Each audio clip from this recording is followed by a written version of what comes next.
Hey everyone, welcome back to Easy Web Tips. Today, we're diving into Google Drive and covering some essential tips and tricks to help you master it. Whether you're organizing your files, sharing with others, or just getting started, I'll show you how to use Google Drive like a pro. Let's get into it.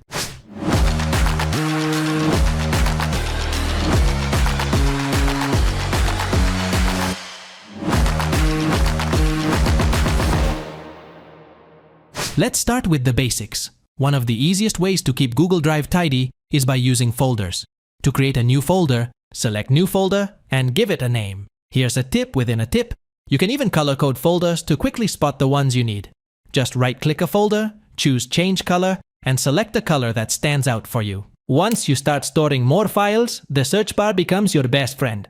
Google Drive has an advanced search feature helps you find documents by name, type, owner, and even file date.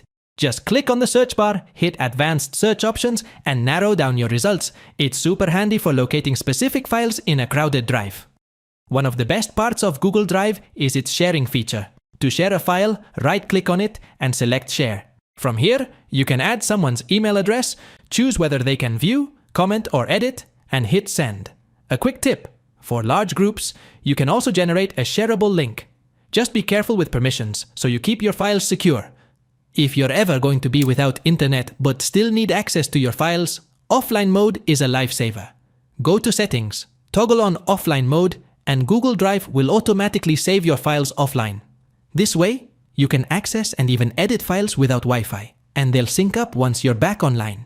Ever wish you could go back in time to an earlier version of a file? Google Drive lets you do just that.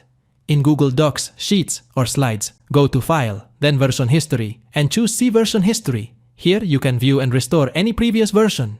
It's perfect for group projects or if you accidentally deleted important information. If you're using the Google Drive app on your phone, you can scan documents directly into your drive. Just open the app, hit the plus button, select Scan, and snap a picture of your document. Google Drive will convert it into a PDF and store it for you. It's a quick and easy way to save and organize receipts, notes, or important paperwork. Did you know you can save useful web pages straight to Google Drive? If you install the Save to Google Drive Chrome extension, you can save articles, PDFs, and images from the web directly into your drive with one click. Great for saving research or recipes. It keeps everything in one place without taking up browser bookmarks. And that's it! With these tips and tricks, you're on your way to mastering Google Drive and making it work better for you. If you found this video helpful, give it a thumbs up. Subscribe to Easy Web Tips, and let us know in the comments if there's anything else you'd like to learn about Google Drive. Thanks for watching, and see you in the next video.